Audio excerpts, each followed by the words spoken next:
राजभाषा अवॉर्ड 2013,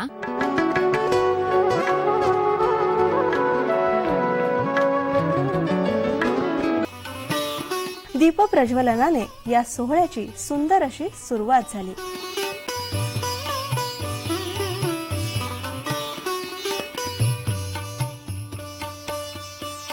बावीसव्या राज्यभाषा पुरस्कार सोहळ्याच्या मंगल प्रसंगी श्रीमती उर्मिला रुंगटा, श्रीमती निर्मला सावंत प्रभावळकर, श्रीमती सुधा अरोडा, श्रीमती मंजू लोढा आणि सुश्री शुभदा वराडकर यांचा यथोचित सत्कार करण्यात आला।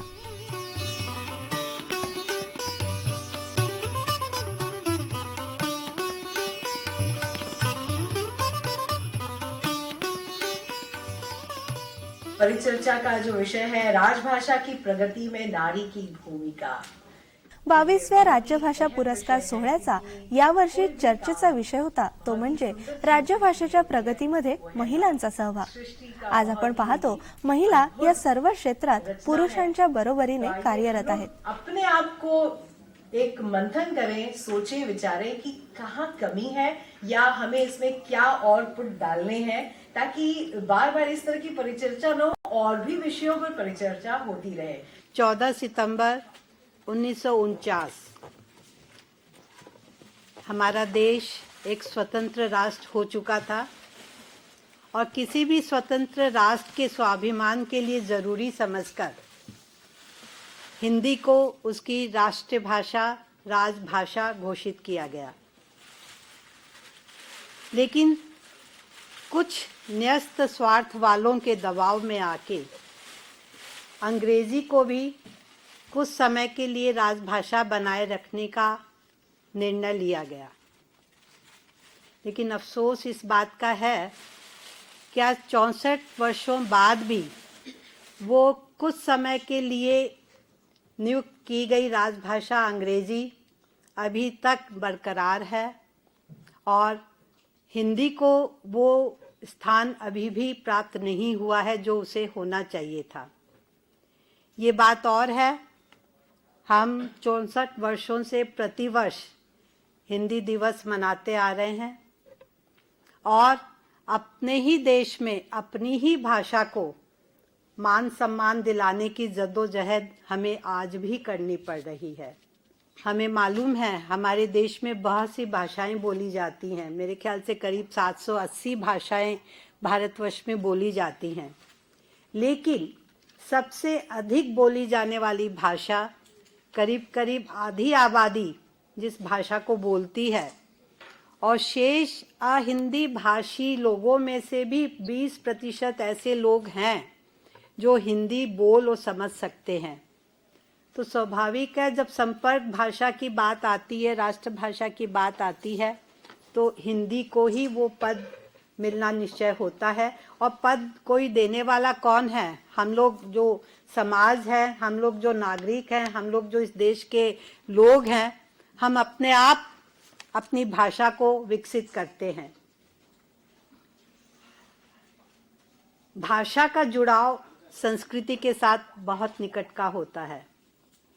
हमारी संस्कृति है भारतीयता और उस संस्कृति का संवहन करने वाली जो भाषा हो सकती है वो हिंदी ही हो सकती है।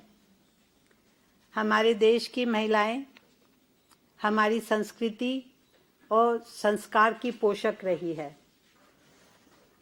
इस नाते हिंदी भाषा की भी हमारी भारतीय महिलाएं पोषक रही हैं, संवाहक रही हैं। मातृभाषा क्यों कहते हैं? क्योंकि वो हमारी अपनी भाषा है, इसलिए उसको मातृभाषा कहते हैं।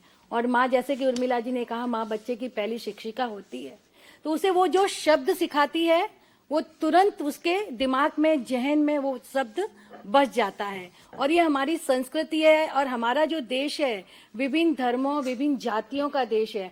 आज अगर मेरी एक राष्ट्रभाषा हिंदी है तो मैं देश के कोई भी कोने में चली जाऊं तो वहां मैं अपनी अभिव्यक्ति अच्छी तरह से दे सकती हूँ। क्योंकि अगर मैं मद्रास में जाऊंगी, चेन्नई जाऊंगी, मेरे को तमिल नहीं आएगी, बंगाल में जाऊंगी तो बंगाली नहीं आएगी। तो एक भाषा अगर हमारे देश की राष्ट्रभाषा रहती है तो हम देश के किसी भी कोने में चले जाएं तो वहां अपनी अभिव्यक्ति अच्छी तरह से कर सकते हैं। और अगर हमें कहीं कुछ बोलना भी है तो हमारी अपनी भाषा में हम जितनी सहजता से बोल सकते हैं, अन्य भाषा में नहीं बोल सकते। 1995 में मैंने एक आलेख लिखा था कि राजभाषा को राज के चंगुल से निकालकर जन भाषा बनाए। अफसोस की बात है कि वो हर हिंदी दिवस पर कहीं ना कहीं मुझे प्रकाशित दिख जाता है, पर उसमें जो चीजें, जो सुझाव मैंने दिए थे, उस पर आज तक अमल नहीं किया गया। तो इसकी शुरुआत घर से होनी चाहिए और घर से लेकर सरकार तक जानी चाहिए, क्योंकि जिनके हाथ में ये सब है उनके जरिए अगर कुछ नहीं होगा तो हम घर से कितना भी करें, क्योंकि घर में अगर हम चाहते हैं कि बच्चे हिंदी सीखें, मातृभाषा सीखें, हम उन्हें अपनी मातृभाषा में बात करेंगे, लेकिन जब वो स्कूल जाते हैं तो कहाँ है स्कूल जो हिंदी मीडियम में आजकल रह गए, कितने स्कूल रह गए। और दूसरी बात ये कि जो हम तो मध्य वर्ग या उच्च मध्य वर्ग के हैं, लेकिन निम्न वर्ग और निम्न मध्य वर्ग के लोग भी बच्चों के बड़े होते ही उनको अंग्रेजी माध्यम से पढ़ाना चाहते हैं। मेरा एक अनुभव मैं आपसे कहना चाहती हूँ। ये अनुभव मेरा लंदन का है कि कैसे हिंदी जनभाषा वहाँ भी मुझे दिखाई दी। मैं लंदन में प्रोग्राम कर रही थी और पारंपरिक नृत्य के साथ मैंने कनुप्रिया से एक काव्य भी किया। वो मेरा पूरा कार्यक्रम है, लेकिन वहाँ मैंने छोटा सा एक उसका भाग लिया और वो मैं प्रस्तुत कर रही थी और मैं हिंदी में बात करने लगी। क्यों मालूम नहीं, कनुप्रिया के बारे में बात करते करते मैंने हिंदी में शुरुआत कर दी। और आपको विश्वास नहीं होगा कि वहाँ लंदन में चौक फॉर्म हिंदू सेंटर में मेरा कार्यक्रम था और वहाँ से लोगों ने मुझे कहा आप हिंदी में ही बात कीजिए। उसके पहले मैं अंग्रेजी में कमेंट्री कर रही थी। तो मैंने सोचा देखिए यहाँ भी अगर हम हिंदी में हमारी भाषा में बात करते तो हम लोगों से जुड़ जाते हैं। और फिर मज़े की बात यही है कि उसके बाद जब मैं वहीं से पेरिस चली गई तो वहाँ तो किसी इंग्लिश भी नहीं आती, हिंदी भी नहीं आती है, तो उन्होंने कहा विल गिव यू ट्रांसलेटर। तो मैंने कहा तो अब दे ही रहे ट्रांसलेटर तो हिंदी दीजिए। वहाँ मैं क्यों अंग्रेजी में बोलूँ और फिर वो फ्रेंच में ट्रांसलेट करे। तो इस तरह से अगर हम हमारी भाषा का उपयोग करें, हर जगह हम जाते हैं वहाँ, तो मुझे लगता है कि हम औरतें भी हिंदी की प्रगति में कुछ कंट्रीब्यूट कर सकते हैं। कोई भी भाषा होती है वो संपर्क की भाषा होती है, लेकिन ज़्यादातर लोग अपने देश में एक ऐसी कॉमन लैंग्वेज है जिसका हमें सभी को अभिमान है, वो हिंदी भाषा है। जैसे यहाँ पे भी सभी ने कहा कि हम हमारी मातृभाषा में बोलते हैं, लेकिन जब हम बड़े पैमाने पे हमारे बीच में जो विचार है, जैसे आपने सही कहा कि महिला जो होती है वो संस्कृति की वाहक होती है। अगर संपर्क के लिए महिलाएं बहुत ही अच्छा योगदान देती है, तो संस्कृति या संपर्क का साधन भाषा होती है। जब हम लोग ज़्यादा से ज़्यादा हिंदी भाषा का प्रयोग करते हैं तो हम उस माध्यम का बहुत अच्छा परिणाम दे पाते हैं। अपनी अभिव्यक्ति है, अपनी उपलब्धि है, हमारे पास जो भी ज्ञान है वो अगर ज़्यादा से ज़्यादा लोगों तक, ग्रास रूट तक जब पहुंचाना है और राष्ट्र स्तर पर अगर आपको आपकी रिकॉग्निशन चाहिए तो हिंदी का उपयोग अगर हम लोग करते हैं तो बहुत ही परिणामकारक होता है। आज भी दूसरे चैनल्स की होड़ में, बाजारीकरण की दौड़ में हम उतने शामिल नहीं हैं। हम अपनी संस्कृति पे ही ज़्यादा ध्यान देते हैं। चाहते हैं कि अपने जो घर परिवार में लोग बैठ के जिन चीज़ों को देख सकें वही चीज़ हम परोसें, ऐसा कुछ ना दिखाएं जो दूसरे कैरी कर रहे हैं। क्योंकि उनके लिए चैनल जो चलाने की उनका जो ध्यान है, जो उनकी जो बेसिक सोच है, वो कैटर करते हैं अपने कस्टमर को, हम कैटर करते हैं अपने सिटीजन्स को, अपने नागरिक को। या परिसंवादामध्ये अनेक वक्तेही सहभागी झाले होते, ज्यांनी आपले बहुमूल असे विचार प्रेक्षकांसमोर मांडले। अंतर्राष्ट्रीय पत्रकार मित्रता संघ, ये संस्था जो है ये विदेशों में हिंदी का प्रचार प्रसार करती है। तो इस संस्था में मैं 10 वर्षों के लिए मनोनीत सदस्य चुनी गई थी। अब उसका पीरियड खत्म हो गया है, लेकिन इन 10 वर्षों के दौरान भारत सरकार ने मुझे 20 देशों में हिंदी के प्रचार प्रसार के लिए एक प्रतिनिधि दल में शामिल करके भेजा था। वहाँ पे हम विश्वविद्यालय स्तर पर कार्यशालाएं लगाते थे और उन कार्यशालाओं में जो विद्यार्थी होते थे वे हिंदी पे शोध करने वाले विद्यार्थी होते थे और वे भारतीय नहीं होते थे, वे वहीं के नागरिक होते थे। विश्व के 24 देशों में हिंदी का मैंने बोलबाला देखा और 150 विश्वविद्यालय ऐसे हैं जहां पर वहीं के नागरिक, वहीं के विद्यार्थी हिंदी पर शोध कर रहे हैं। लगभग सभी बैंकों में, विशेष करके राष्ट्रीयकृत बैंकों में राजभाषा विभाग की स्थापना की गई है। लगभग मेरे हिसाब से इस स्थापना को भी 1975 के आसपास हो चुकी थी और इसमें ऑल ओवर इंडिया, पूरे अखिल भारतीय स्तर पर हिंदी अधिकारियों की नियुक्ति की जाती है। तो जो भी विद्यार्थी एमए हिंदी में करते हैं और अंग्रेजी का भी ज्ञान है उनको, मतलब ग्रेजुएशन और पोस्ट ग्रेजुएशन, ये दो विशेषकर देखे जाते हैं। यदि आपने पोस्ट ग्रेजुएशन स्तर पर हिंदी लिया है तो आपको ग्रेजुएशन स्तर पर अंग्रेजी का ज्ञान होना चाहिए। तो ऐसे लोगों को हिंदी अधिकारी के रूप में हम नियुक्त करते हैं। हिंदी और मातृभाषा जो है वो घर से ही शुरुआत होती है। माँ ही होती है जो अपने बच्चे को, जो उसके साथ में खेलने वाले हैं, जो स्कूल में बच्चे हैं जो अलग अलग भाषा के होते हैं, उनके साथ संवाद करने के लिए हिंदी सिखाती हैं। अंग्रेजी में सारे रिश्तों के लिए सिर्फ एक ही शब्द है, सारे अंकल और सारी आंटियां, लेकिन हमारे हिंदी भाषा में सभी रिश्तों के लिए विभिन्न शब्द दिए गए हैं। जैसे मैं कहूंगी कि माता, जिसके गीत हर कोई गाता, बहनें जो है कि घर का गहना, और बेटियां धन की पेटियां, भाभियां घर की चाबियां, दादियां नजारों की वादियां, नानियां महारानियां बच्चों की कहानियां, ताई जिसने घर भर में सुगंध फैलाई, बुआ जो हरदम देती दुआ, और चाची जिसकी हर बात सांची।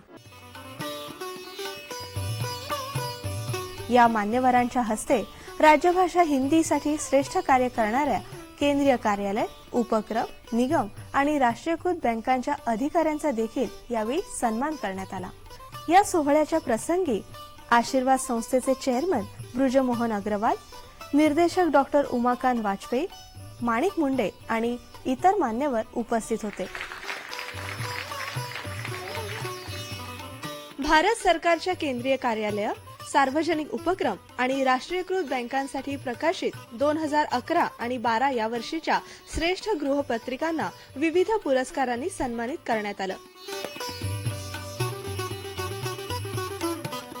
या 22व्या राज्यभाषा पुरस्कार सोहळ्याला सन्माननीय उपस्थिती लाभली ती मुंबई पोलीस आयुक्त सत्यपाल सिंगजी आणि दूरदर्शनचे अतिरिक्त महानिर्देशक श्रीयुत मुकेश शर्मा यांची।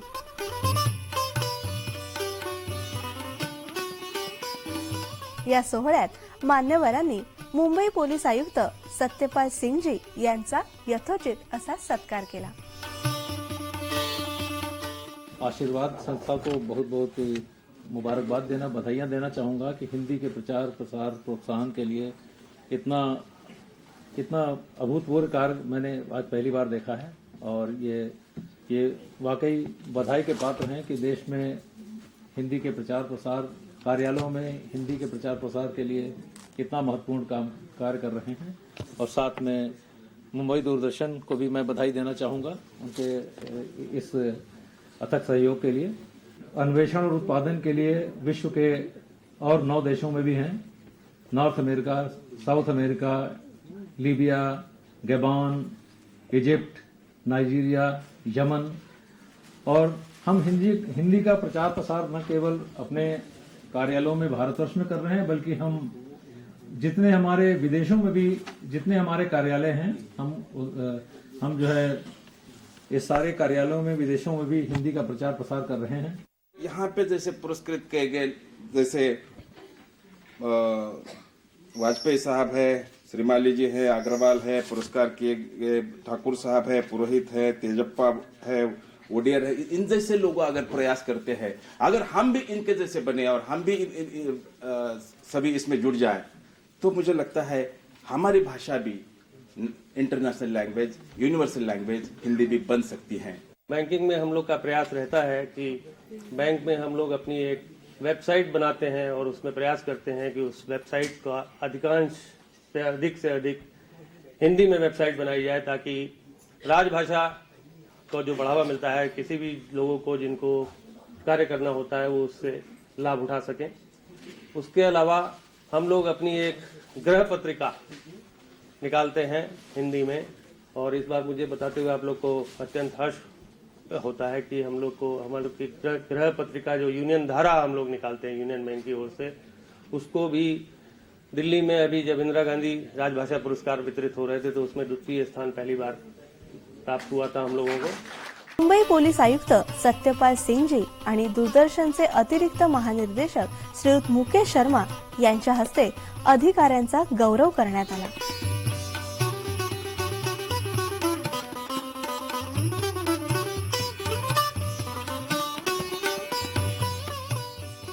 आशीर्वाद सम्मान पहले हम उन अधिकारियों को देते थे जो हिंदी में काम करते थे, लेकिन महसूस हुआ कि अगर उनके अधिकारी जो जिनका राजभाषा के क्षेत्र में दखल कम होता है लेकिन शासन ज़्यादा होता है, उनको अगर हम पुरस्कार देते हैं तो नीचे वाले भी काम करना शुरू कर देते हैं।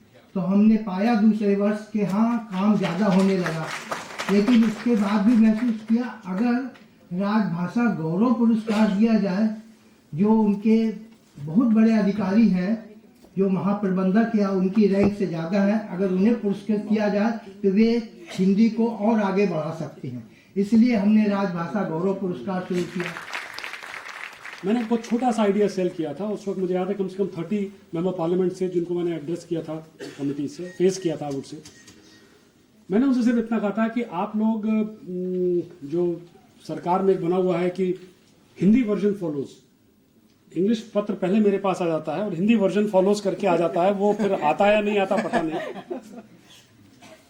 होता क्या है कि अंग्रेजी आ गया तो मैंने अंग्रेजी पर एक्शन लेना था, चूंकि काम करना था तो मैं आगे बढ़ गया और कर दिया। मैंने कहा उल्टा कर दें, आप इंग्लिश वर्जन फॉलो कर लें, हिंदी में भेज दीजिए, आप देखिए चौगुना काम हो जाएगा, क्योंकि अगर अर्जेंट चीज होंगी तो तुरंत you will immediately work on it. अब वो क्या, ये बात मैंने कम से कम आज से कुछ 10-12 साल पहले कही थी, और उस वक्त ये सोच लिया गया होता है कि मैं मना नहीं कर रहा इंग्लिश नहीं आए, इंग्लिश आए, लेकिन बाद में आ जाए, पहले हिंदी आ जाए तो एटलीस्ट अगर इंपॉर्टेंट लेटर होगा तो मैं उस पर काम शुरू कर दूंगा, और अगर मुझे भाषा नहीं आती तो मैं पकड़ूंगा अपने हिंदी अधिकारी, किसी को बताओ यार क्या है, मुझे जरा इसका जवाब दो, मैं सीखूंगा और शायद आगे बढ़ जाऊं। आज हम कहीं गुजराती हैं, कहीं मद्रासी हैं, कहीं बिहारी हैं, कहीं राजस्थानी हैं, कहीं बंगाली हैं, इसलिए हमने भाषाओं के नाम पर देश को बांट दिया, जोड़ा नहीं। आज इस देश को जोड़ने की जरूरत है। बहुत बातें आपको मालूम नहीं चलती, हम लोग इस बात पर ध्यान नहीं देते कि देश की परिस्थिति कितनी कैसी है, देश में क्या क्या चल रहा है, किस प्रकार के आंदोलन चल रहे हैं। कई टेररिस्ट हैं, आतंकवादी हैं, कई नक्सलाइट्स हैं, वो लोग कहाँ चाहते हैं, किस प्रकार से देश को बांटना चाहते हैं। ये देश विघातक ताकतें, उनको ताकतें कहां से मिलती है,